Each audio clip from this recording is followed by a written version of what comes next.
Well, good evening, everybody. Here we are again on a Monday night. I'm Sudsy with Executive Director Mike Wedel from USA Racquetball. Mike, what's up, my friend? How's it going? Sudsy, welcome everybody for watching the show. Yeah, we're always happy to see everybody, and we're going to get right to it this week. We're gonna get to a couple of questions first, and then we're going to get into something totally different. There's some good things happening right now, and we definitely want to bring those to the forefront. So let's get right away to a question from one of our favorites and one of everybody's favorites in racquetball. Kind of flies under the radar, but I think a lot more people know this individual than he may even know. So JT Arball, okay. He wants to know, on May 20th, the USAR spoke about the committees. Is there any public progress on what they have done since that time and what they are working on? Absolutely. Good. We do get questions from time to time about committees. And to start with, I'll tell you, you don't have to be on the board to be on the committees. We look for outside folks to just want to be involved in racquetball, help steer the way the sport goes. So if you've got interest in being on a committee, give us a holler. But the committees work in a really interesting dynamic in that when there's work to be done, they get busy and they start scheduling meetings. For instance, I had a meeting today with the fundraising committee. They've been very active over the last several months because, as you know, we're in kind of a strange situation with funding and tournaments being down. So the Fund Development Committee has been working on coming up with new ideas and new ways to generate revenue. The Legislative Committee, you probably saw the bylaws were updated with a lot of new rules. The Rules Committee's done a lot of work we call it our off season during the summer, but they've done a lot of work. The new rules were put out. So there's a lot of committees that do a lot of really good work. The Hall of Fame Committee is starting to meet now. As you know, the nominations have come due. So they'll really become very active right now on evaluating those that have been nominated for the Hall of Fame. Then they'll submit those to the board. So a lot of the real work gets done in the committees. If you have a particular interest, we probably have a committee that would fit that need, and they get very active. The election committee will start working here before too long for the next round of elections.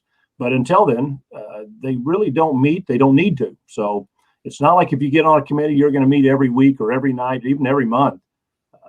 The junior committee, there's some great committees to get involved in. So yeah, one of the things that fascinates me about the committees, and I know there's a lot, and people have heard me joke about it, and how many committees do we need? And I think Real Racquetball, I think we need a committee. We actually do kind of have a committee, but that's behind the scenes.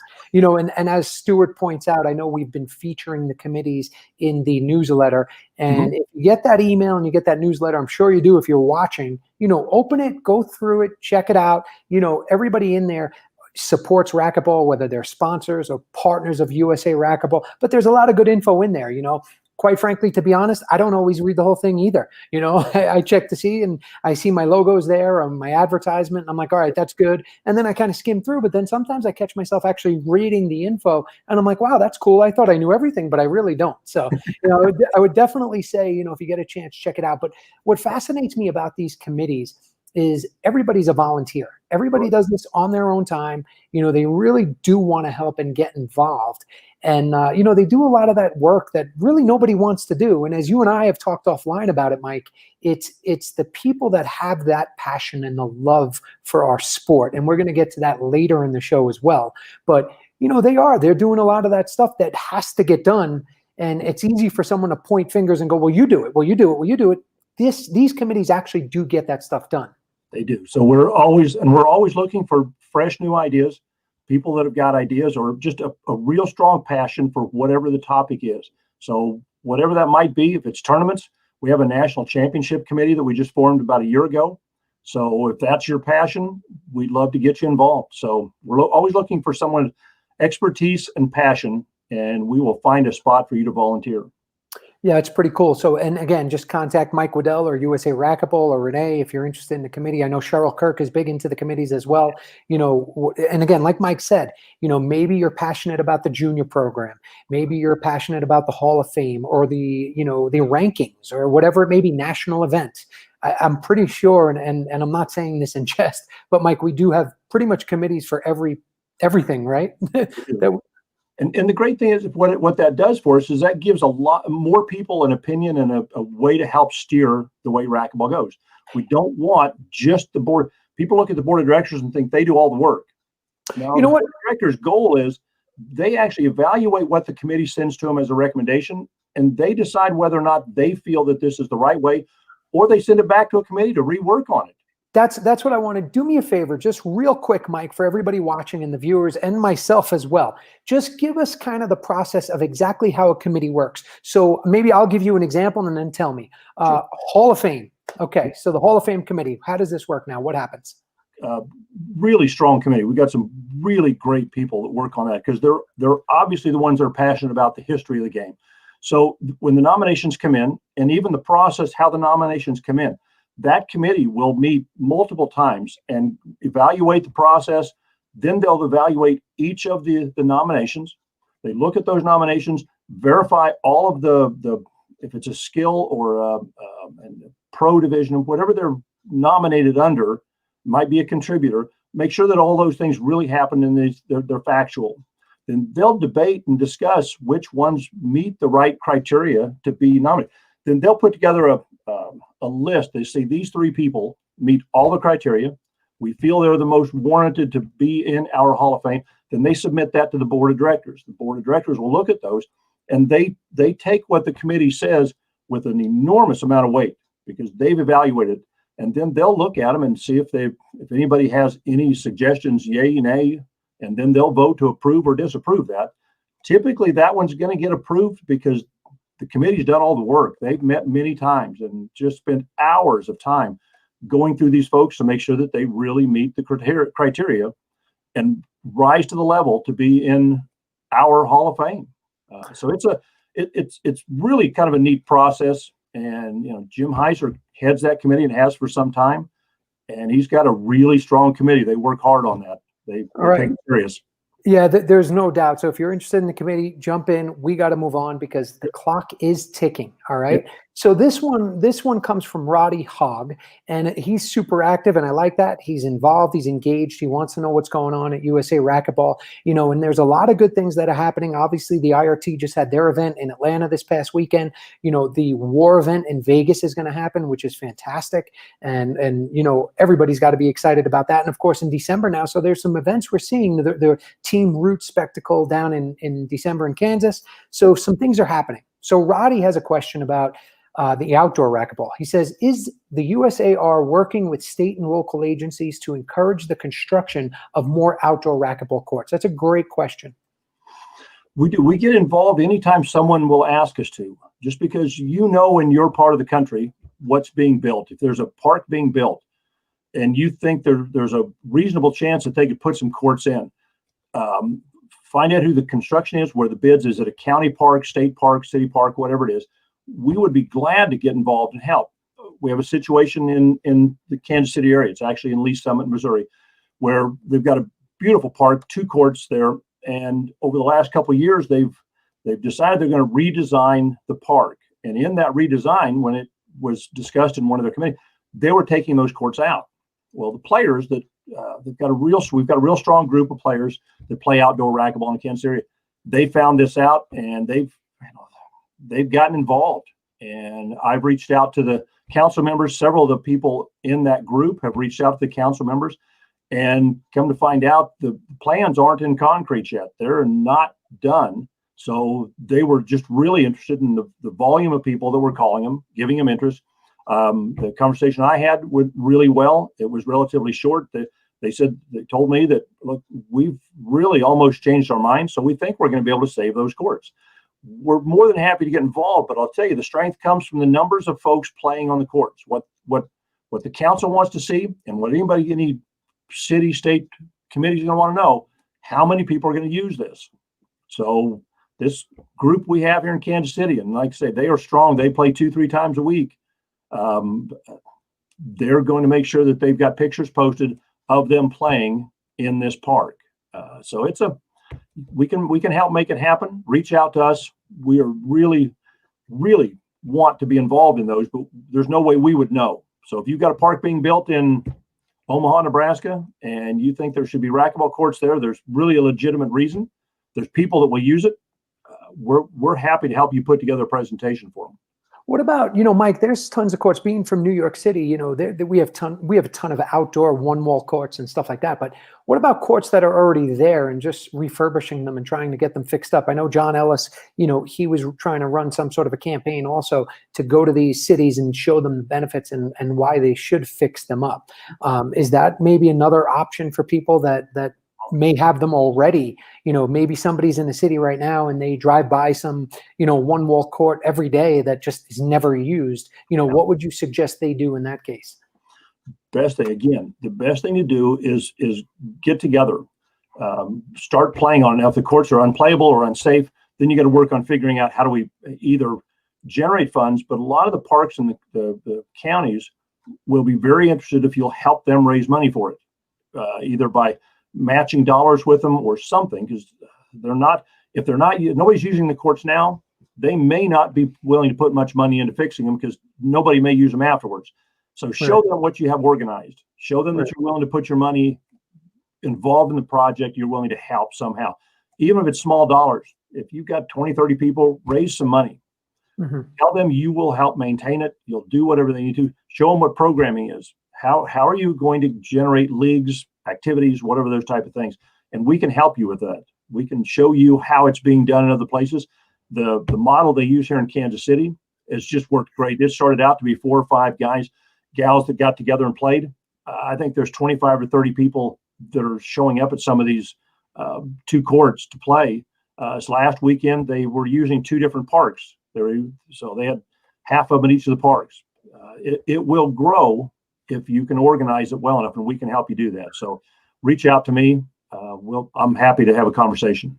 Yeah, Mike, we'll have to talk more about this offline. So I was just in Vero Beach, as you know, in Florida a couple of weeks ago.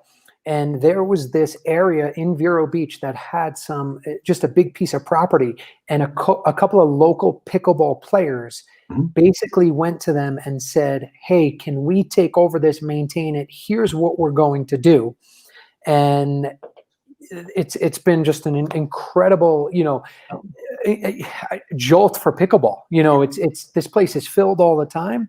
And that's exactly what they did. So it was the labor of love. It was the passion of pickleball players that looked at this little spot and said, here's what we're going to do. We're going to bring in, I think it was $250,000 of their own money. And then the city maintains it and gives them a free lease. It's something mind-boggling, but it's for life. Like they signed a 100-year lease for this property. So it's pretty amazing. Definitely something to look into. Really quick story about a group of handball players in Kansas City that wanted a place of their own to play handball at.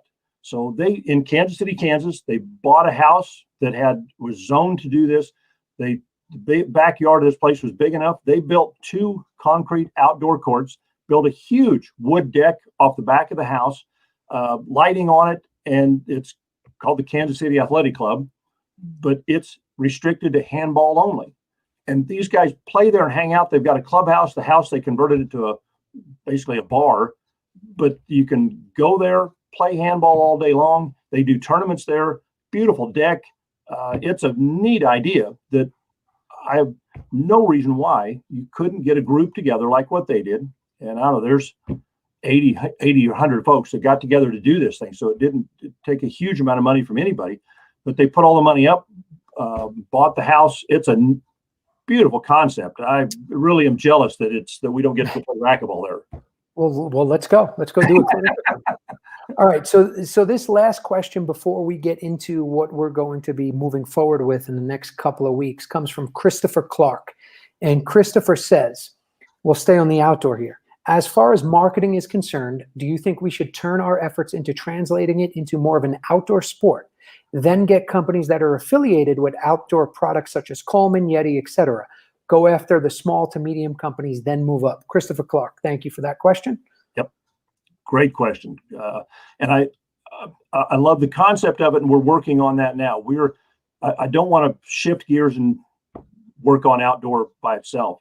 But since USA Racquetball has purchased the War brand, we're now pretty well set up. We're doing a lot of pre-programming. So over the next year or two, USA Racquetball will be doing a lot more advertising for outdoor racquetball. There's a huge opportunity, which is why we got involved in it a few years ago, is that that's where you can go out and play. Your kids can go out and play. You can teach them how to play without joining an indoor club. And then the idea is that then you end up playing both of them. I think that the outdoor game is a great lead in to the indoor game. And so many of the indoor players love playing in the outdoor during the summer, especially. So I think you're going to see a lot more marketing for the outdoor. Like the question answered part of it itself. It opens the doors for a lot more sponsorship opportunities. Coleman, you had great possibilities, but there are so many of them that could be. Sunscreen companies, all kinds of things. I mean, that sounds great, Mike, but you and I both know, the hardest thing to do is go solicit sponsorships, especially at a time like this. The question really is, do we as USA Racquetball, I think, Christopher, I'm sorry if not, please, forgive me, but should we turn our efforts into marketing more our sport as an outdoor game? And my personal opinion is absolutely not. I mean, number one, indoor is different than outdoor. I think it'd be great for everybody to work together.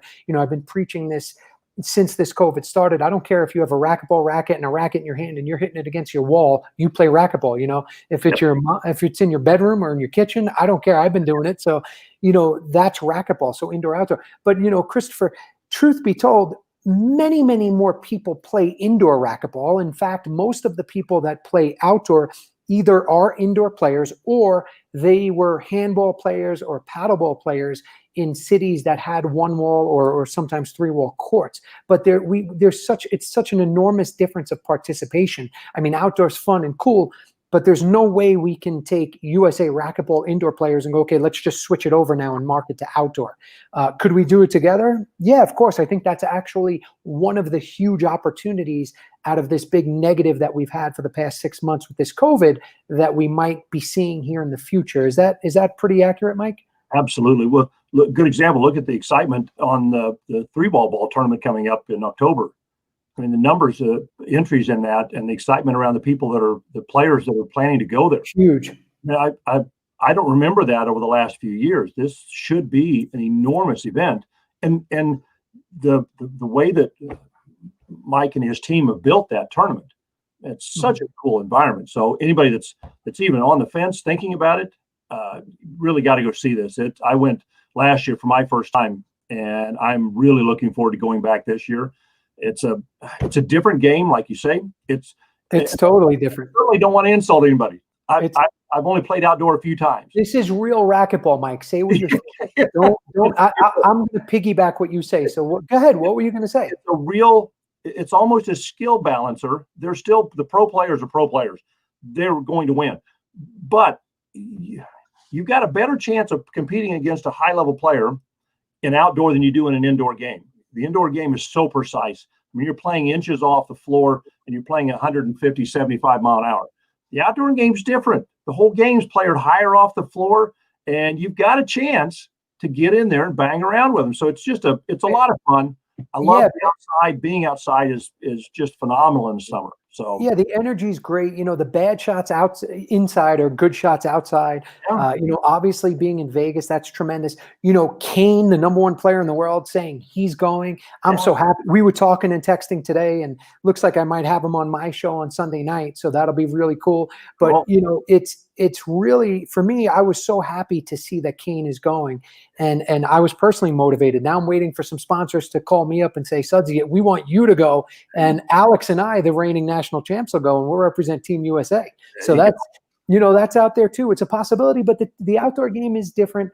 And Christopher, what I'd like to see, and I think the huge opportunity we have here is now to work even better together. USA Racquetball, WAR, and everybody come together and let's just grow the sport. I don't care if it's indoor or outdoor. Let's get a racquetball racket and a racquetball in your hand, and you got to get it on one bounce. All right. So we're in such a weird environment right now. We talk about these things, it just excites and motivates me. I want to go do these things, but with the COVID stuff going on and the losses we've suffered this year for USA Racquetball, I just feel like my hands are tied because we've got to keep racquetball as a whole going. I mean, it really is. We are all racquetball, indoor, outdoor. I don't care. Like in the kitchen, I don't care. But we got to get through this ugliness. So the excitement of the three-wall ball is so refreshing. The tournament that was in Georgia, you mentioned. I mean, it's so refreshing to see that start moving back to, I would say normal, but that's really kind of what we're after, is we want to see some normal. And the numbers, people watching the streaming this weekend, what great matches for as long as these folks have been off the court and then go in and play at that high level like that. De La Rosa and Landa match was some racquetball. That was cool. So it was fun to see it, and yeah, there's definitely some positive things happening. There's some good things happening. It may take a little bit longer than we all want, but we have to be patient. I mean, it is what it is. It's a new world, and we're going to move forward, and we do have to stick together. We have to work together, and we do have to share that passion and that love, and that brings us into the next little segment of our show before we call the night. Mike and I and the team, our committee, we've been really working hard behind the scenes, and quite frankly, it's been a lot of doom and gloom. It's been a sucky situation for the past 6 months. There's a lot of racquetball that's not happening. USA Racquetball is losing money. I've personally lost tons of money. You've lost tons of money. Anybody watching, and at the end of the day, we all love racquetball and we just want to get back out there and get on the court. But there's a lot of people that do not go unrecognized. A lot of us see that there are individuals out there that have that same love and passion for the game that we share. Mm-hmm. And we've been talking about it behind the scenes, and we thought, hey, you know what? Maybe this is a good opportunity to recognize those individuals. And I'm talking right to you, right to the camera, because it's you people right here that are watching this, that are sharing these feeds, that are talking about racquetball, that are doing everything you can to help us promote racquetball. And you're the true champions. And Mike, why don't you tell us a little bit about what we've decided, what we're going to do with the Real Racquetball Champions? Yep. We are going to start awarding the Racquetball Champion, the Real Racquetball Champion each month. So what we'd like for you to do is select an individual in your area, someone that's doing something extraordinary in a positive way to influence racquetball. So send us their name. We'd love to get a video of you explaining why this individual should be the Racquetball Champion of October 2020. Why would this individual be that? Or if it's a group of individuals, if you've got a team that's training juniors in a club or outside, or there's a lot of ways you can influence racquetball in a positive way. And that's what we're looking for, is to find those individuals across the country. It can be in any part, indoor, outdoor, it's all racquetball. We're going to present an award each month that's the Real Racquetball Champion. So you can email that to communications@usaracquetball.com. Email it to myself, Wedel@usaracquetball.com. You can text it to us, send it to Sudsy. He'll make sure it gets in the group, and we will evaluate those and award one person each month as a racquetball champion. Yeah, this isn't fluff, everybody. We're not trying to sugarcoat anything. This is just real racquetball. And what we're trying to do is we want to recognize you. There's a lot of people that fly under the radar. And like Mike said, it could be anybody in your club. It could be somebody that we don't even know. I can tell you this, and I hope I'm not breaking confidentiality with our team here, Mike, but we have nominated who we believe is probably going to be the first recipient of this Real Racquetball Champion award. And this individual is somebody that really does everything they can. And I'm not going to get into it, but, make sure racquetball is out there. Right. So there's all sorts of different ways and avenues, and we would love to hear from you. So please, take a few minutes and think about somebody that influences you, or when you think of racquetball, you think of this individual. That's what we're looking for, that person, and there's been so much negativity, and, I try to inspire and motivate and be positive. And, I tabled this idea and Mike loved it and he jumped right on it, and we're going to do this. And this is for you. This is for the members. It's just something to really be able to communicate our gratitude. Anything good that happens in racquetball, I'm super grateful for too. Obviously, not just USA Racquetball. We all are, because we all share that passion. So try to identify those individuals and get to us. Like Mike said, There's many ways to communicate to us. I don't care how you do it. Throw us the name, give us a reason why. We don't need a dissertation or 10,000 page written project. Just tell us why, who, and then we'll do our research. And then, of course, if we have questions, we'll also ask Mike. Why do you think this, the Real Racquetball Champion is important at this moment? Well, like what you said, there are so many people doing so much work across the country that really are unsung. And an example, to give you guys some ideas of someone that I think would be a great one. And whoa! Don't give up. This might be a champion. Might be, but I can nominate him, and I'm going to give you an example. In Kansas City, there's a gentleman named Larry Wynn. This gentleman's been involved in racquetball since the day it started, I think. And he runs leagues. He works his tail off. He owns a farm, works on his farm, and I'm not going to speculate how old Larry is, but Larry's been a huge influence in racquetball in Kansas City for easily 30 years. Doesn't get any awards, doesn't stand out. I don't think he's on Facebook. I don't think he does anything, but he's done more to help racquetball in Kansas City than any one person I can think of. And that's what we're looking for. Nobody knows his name outside of Kansas City. I doubt if anybody knows, unless they've been here and been in one of his leagues, because he runs leagues every day, 365 days a year. He's got a league running in any club he can be in. And he does this all for basically volunteer work. So that's what we're looking for. I know there's people like that across the country that are keeping racquetball going in all these different cities and states. They're not looking for recognition. They're not getting rich off of it. They're not doing it. They just want to grow racquetball. So those are the people that we look at and say, wow, this individual is a racquetball champion, and somebody needs to recognize him. So just putting him out there as an example, that's what we're looking for, is that individual in your city, your community.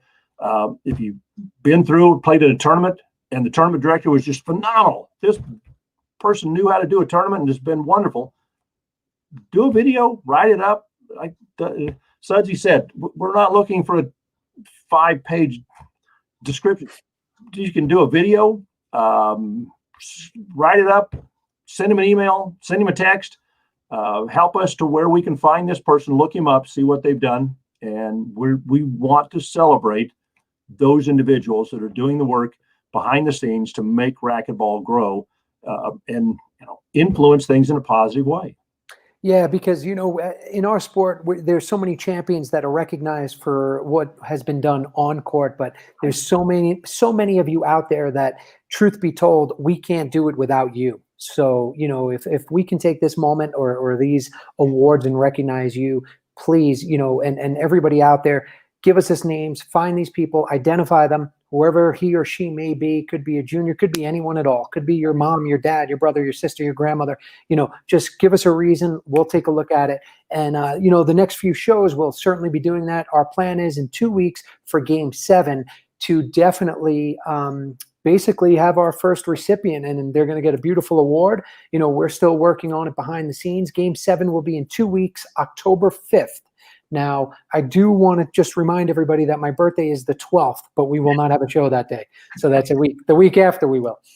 And, with that, Mike, I think we're going to close it out. It was a good night. It was quick. There's some good things happening. We always appreciate everybody watching. Mike, any last words?